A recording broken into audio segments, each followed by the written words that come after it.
Welcome back to Mastering MHA MBA. We are closing Chapter 8 from Datar and Rajan's Managerial Accounting, Determining How Costs Behave.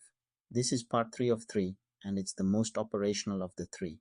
Today, the 6-step quantitative process, 2 specific methods, high, low, and regression, how to compare candidate cost drivers, and the data problems that derail every estimate if you don't watch for them. Quick recap. Part 1. 3 forms of linear cost functions, plus nonlinearity from quantity discounts, step costs, and learning curves. Part 2. Cause and effect must come first, plus the 4 estimation methods: industrial engineering, conference, account analysis, and quantitative analysis. Today we drill into quantitative analysis. 3 learning objectives, 5, 6, and 7. Learning objective 5. 6 steps to estimate a cost function using quantitative analysis. 1. Choose the dependent variable, the cost you want to predict. 2. Identify the independent variable, the cost driver. 3. Collect data on both. 4. Plot the data. 5. Estimate the cost function. 6. Evaluate the cost driver. Datar and Rajan are explicit that you almost never go through these steps just once. Working with operations, the management accountant cycles through several times, swapping in alternative drivers and refitting until the answer is defensible. Step 1. Choose the dependent variable. This is the cost you're trying to predict and manage. For elegant rugs, it's indirect manufacturing labor cost. For a hospital revenue cycle team, it might be coding and billing labor cost. The choice frames everything that follows. Step 2. Identify the cost driver. The driver must be measurable and economically plausible. Physical link, contract, or knowledge of operations, as covered in Part 2. Critical extra rule. Every cost item lumped into the dependent variable must share the same driver. The textbook's example. Health benefits and cafeteria meals are both driven by number of employees, so they can sit in one cost pool. Pension benefits and life insurance are both driven by salaries, so they form a separate pool. Mixing them produces a cost function that fits no actual relationship. If the cost pool isn't homogeneous, split it before estimating. Step 3. Collect data. This is usually the hardest step. 2 flavors. Time series data, the same entity, like one cell at Elegant Rugs, observed across many periods. The ideal time series database covers a stable economic and technological environment, so the relationship you're estimating is stable too. Cross-sectional data, many entities at one point in time. A study of 50 similar bank branches over the same month gives cross-sectional data on loans processed and personnel cost. The cross-sectional entities should share a similar internal cost structure, otherwise you're averaging across heterogeneous shops. Step 4. Plot the data. Exhibit 8-5 shows the 12 weekly observations from Exhibit 8-4. The picture answers 2 questions immediately. Is the relationship roughly linear? Yes, the points trend up and to the right in a clean band. Are there extreme observations that need investigation? In this dataset, no. The relevant range is 46 to 96 machine hours, the lowest and highest observed values. Plotting first is the cheapest possible defense against fitting a regression to data that doesn't deserve one. Steps 5 and 6. Estimate the cost function and evaluate the driver. We'll use 2 specific techniques for Step 5. The high-low method, which is intuitive and simple, and regression analysis, which is more rigorous. Step 6. Evaluating the driver has its own 3 criteria, which we'll cover after the methods. The high-low method fits a line using only 2 data points, the highest and the lowest observations of the cost driver and their corresponding costs. 2 points define a line. That's all the math you need. Slope and intercept come straight out of the same y equals a plus bx formula we've been using since part 1. Slope first. Take the highest observation of the cost driver. Week 6, 96 machine hours, $1,456. Take the lowest. Week 8, 46 machine hours, $710. Differences: 50 machine hours and $746. Slope coefficient: 746 divided by 50. $14.92 per machine hour. Constant next. Use either endpoint. Both yield the same answer because 2 equations and 2 unknowns have one solution. At the high point, 1456 minus 14.9, 2 times 96 equals $23.68. At the low point, 710 minus 14.92 times 46, also $23.68. The high-low cost function by equals $23.68 plus $14.92 per machine hour. One important caveat: the intercept is not the cost of running 0 machine hours. 0 is outside the relevant range. The intercept is the constant of the best linear approximation inside the band of 46 to 96 hours. Exhibit 8 to 6. The purple line is the high-low fit on the original data. 3 points sit on the line, 4 above, 5 below. Reasonable. But suppose week 8 had a labor contract guaranteeing minimum pay. An indirect labor cost in week 8 had been $1,000 instead of $710. The blue dashed line shows what high-low produces with that single change. Almost every other observation now lies on or below the new line. The fit collapses. That's the limitation of high-low. Anchoring to two extreme observations means a single anomalous point can derail the entire estimate. Practitioners modify the method by picking a representative high and a representative low. But that's already halfway to regression, which uses every point. Regression analysis fits a line that uses every observation. Specifically, the least squares technique picks the line that minimizes the sum of squared vertical distances, the residuals, between each data point and the line. Smaller residuals mean tighter fit. Analog devices, the textbook tells us, uses regression to study how and why quality and defect rates change over time. Getting behind the numbers, not just summarizing them. Run regression on the same 12-week data set with machine hours as the cost driver, and Excel returns y equals $300.98 plus $10.31 times machine hours. The slope of 1031 means each additional machine hour adds, on average, $10.31 to indirect manufacturing labor cost within the relevant range. The constant of $300.98 is, again, the intercept of the best fit line within the relevant range, not the cost at 0 hours. A regression's quality is measured by R-squared, the coefficient of determination. R-squared answers, what fraction of the variation in cost is explained by the cost driver? 0 means none. 1 means perfect. Generally, R-squared above 0.3 passes the goodness of fit test in management accounting. The Elegant Rugs machine hours regression scores 0.52, comfortably above the threshold. This will matter in a moment when we compare it to a competing driver. Why bother with regression if high-low is so easy? Suppose Elegant Rugs runs 90 machine hours per week for 7 of the next 12 weeks, and actual indirect labor cost averages $1,300. High-low predicted $1,366. Regression predicted $1,228. By the high-low estimate, the team beat budget by $66 and looks like a star. By the regression estimate, actual cost ran $71 over predicted, and the team should be searching for the source of the overage. Same actual performance, opposite management reactions, depending on which method built the prediction. Learning Objective 6, Evaluating and Choosing Drivers. First, an operations cautionary tale. Helix Corporation, a treadmill manufacturer, schedules machine repairs and maintenance during low production months to avoid downtime when needed most. Plot monthly data and you'd see high repair cost in low production months, a fake inverse relationship. The actual cause and effect is clear. More units produced means more wear means more repair. The fix: use lagged production from prior periods as the driver. Operating context matters as much as the math. Now the harder case.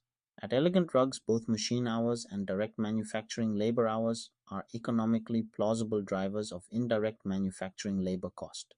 Which one fits the data better? Exhibit 8 to 8 shows both candidate drivers in one Excel sheet alongside the cost. Same 12 weeks, two competing X variables, one Y variable. Run regression for each. Regress indirect labor cost on direct manufacturing labor hours using the data in Exhibit 8 to 8, and Excel returns Y equals $744.67 plus $7.72 per labor hour. Notice the constant is much higher than the machine hours regression. The slope is much smaller. R-squared, 0.17. That's below the goodness of fit threshold. The line barely tracks the data. 3 criteria for picking between candidate drivers. 1. Economic plausibility. Both drivers are plausible at Elegant Rugs, but in a highly automated environment, machine hours connects more directly to maintenance cost than labor hours does. 2. Goodness of fit. The vertical distances between actual and predicted cost are much smaller for machine hours, R squared 0.52, than for labor hours, 0.17. 3. Significance of the independent variable. The slope of the machine hours regression is steep. Labor hours slope is nearly flat, suggesting little real influence on the cost. Machine hours wins on all 3 counts. That's the cost driver Elegant Rugs picks. A real consequence. Elegant Rugs is considering a new carpet style. 650 square yards per week, 72 machine hours, 21 direct labor hours. Predict indirect labor cost with machine hours, $1,043.30. Predict it with labor hours, $906.79. A $136 gap on a single decision. Pick the wrong driver here, systematically across many cost categories, and you'll launch products that look profitable on the model and lose money in production. Picking the right driver isn't statistical hygiene. It's the difference between a profitable product launch and an unprofitable one. Cost driver analysis is also where environmental decisions get made. FedEx managers estimated fuel consumption of their old planes, then replaced them with Boeing 757s. Fuel consumption down 36%, capacity up 20%. Clorox used past costs and market research to estimate the cost-revenue picture for a new line of non-synthetic green cleaning products, a category now worth about $200 million in annual revenue. Understanding what drives cost is the same skill that surfaces high-impact sustainability moves. The textbook's concepts in action example. Cisco used to scrap returned networking equipment at about $8 million per year. In 2005, they discovered 80% of returned units still worked. A value recovery team identified internal users, customer service, technical training labs, and the recycling group became its own business unit with its own income statement. Reuse went from 5% in 2004 to 45% in 2008. By 2010, the unit was a profit center contributing $203 million. Cost driver analysis isn't only about cost reduction. Sometimes it reveals revenue. ABC systems treat individual activities, design, setup, materials handling, distribution, as cost objects. Each activity needs its own driver. At Westronics, an electronics manufacturer, the question is whether materials handling cost is driven by the number of loads moved or the weight of loads moved. ABC requires estimating many cost relationships, and each must respect the cost hierarchy. Batch level costs use batch level drivers, output unit costs use unit level drivers. Don't mix levels. Sometimes a single cost pool has drivers at multiple levels, and managers need multiple regression to handle it, a technique beyond this chapter's scope. A second concepts in action sidebar. The City of London police force uses input-output relationships, the industrial engineering method, to determine cost drivers and the cost of activities like responding to robberies and processing reports. The U.S. Postal Service and the U.S. Patent and Trademark Office use the same method to cost transactions and patent examinations.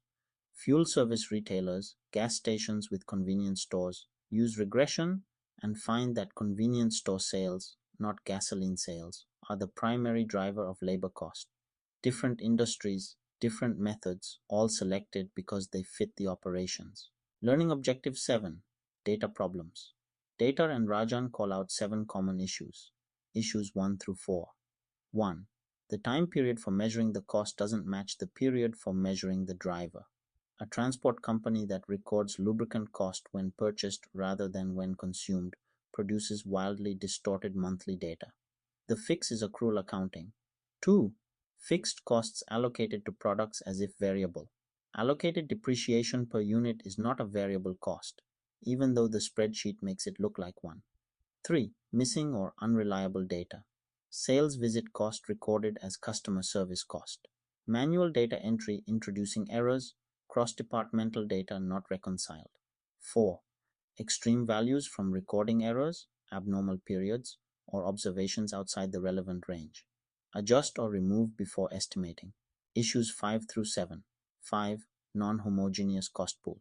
The cost items in your dependent variable don't all share the same driver. Estimate them separately or use multiple regression. 6. Non-stationary relationship.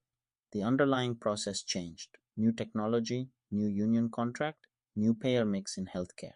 Splitting the data and re-estimating before and after the change is the standard fix. If the coefficients match, pool the data. If not, the relationship really did move and the pre-change data is misleading. 7. Price inflation. Costs change without the driver changing. Deflate cost data using a price index before fitting. Apply what we've covered to Datar and Rajan's problem for self-study. Goldstein Corporation manufactures bicycle frames for children's bikes. In 2012, they made 32,000 frames at total cost of $1,056,000. Average cost $33 per frame. A vendor named Ryan Corporation offers to supply frames at $32.50 each, and Goldstein expects to need 35,000 frames per year going forward. Should Goldstein make or buy? The naive answer, Goldstein's $33 per frame is higher than Ryan's $32.50, so buy. Wrong. The $33 is total cost divided by units produced, an average that mixes fixed and variable cost. If most of the $1,056,000 is fixed, producing 35,000 frames in-house may still cost about $1,056,000. If most is variable, the cost rises in proportion. Without separating the two, the make or buy comparison is meaningless. There's also a hidden assumption that cost depends only on output units. If batch level costs matter, you need to know the number of batches. Goldstein's accountant runs a regression on past frame production. Result Y equals $435,000 plus $19 per frame. The relevant range covered 31,000 to 35,000 frames. So a 35,000 prediction is inside the band. Predicted in-house cost 435,000 plus 19 times 35,000. 1,100,000. Buying from Ryan, 3250 times 35,000, 1,137,500, making is $37,500 cheaper. The regression flips the answer. Before relying on the answer, the textbook reminds managers to confirm 5 things. Is the relationship economically plausible? Is volume the only driver, or are there batch level effects? How good is the fit? What's R squared? Is the relationship linear within the relevant range? Is the slope strong enough to indicate a real driver, not a flat line?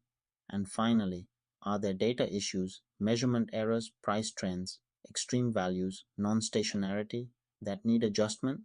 Skip these checks and the regression result is decoration, not analysis. Datar and Rajan close every chapter with decision points. The chapter's learning objectives reframed as questions and answers. Linear cost function, a plus bx with 3 forms: variable, fixed, mixed. Nonlinear, quantity discounts, step costs, learning curves. Most important issue, cause and effect, not correlation. 4 estimation methods: industrial engineering, conference, account analysis, quantitative. 6 quantitative steps: dependent variable, cost driver, collect data, plot, estimate, evaluate. 3 criteria for evaluating drivers: economic plausibility, goodness of fit, significance. Common data problems, 7 of them, from period mismatch to inflation. A practical synthesis for the healthcare context. Most physician productivity and labor cost models in U.S. hospitals regress labor cost on work hour v. US, relative value units, as the driver. The R squared on a clean panel typically lands well above 0.5, which is why RVU-based budgeting is the industry default. On the payer side, claims handling cost is rarely driven by claims volume alone. Claim complexity is a second driver, and many insurers run multiple regression on volume plus complexity.